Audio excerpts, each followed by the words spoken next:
Bonjour à tous, je suis ravie de vous retrouver.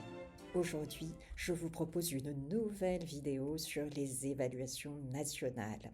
J'ai découvert que notre ministre de l'Éducation nationale, Édouard Geffray, il n'a absolument aucune idée de ce que sont ces évaluations. Et notamment, il ignore en quoi consiste un test de fluence. La fluence, c'est pourtant l'épreuve clé de ces évaluations.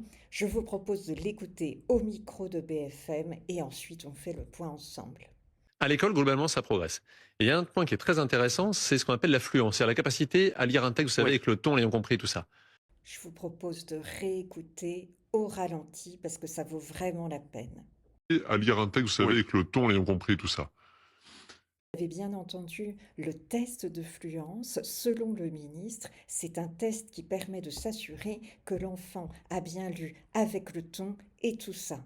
Eh bien non, justement, le test de fluence, ce n'est pas ça du tout, et c'est même l'inverse, parce que justement, c'est une lecture dans laquelle on va demander à l'enfant de ne pas mettre le ton. Pourquoi est-ce qu'on lui demande de ne pas mettre le ton ? Parce que en fluence, on ne mesure que la vitesse de lecture.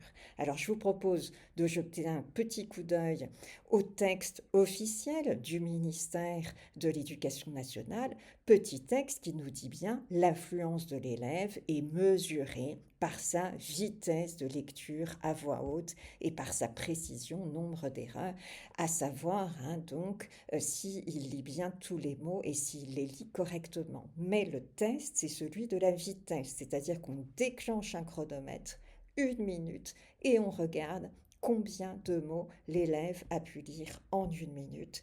Et on lui explique bien qu'il doit lire le plus vite possible, regarder ses consignes. Les consignes sont extrêmement claires. Il est indiqué à l'élève qu'il ne doit pas chercher à interpréter le texte ni à mettre le ton. Je répète, ni à mettre le ton.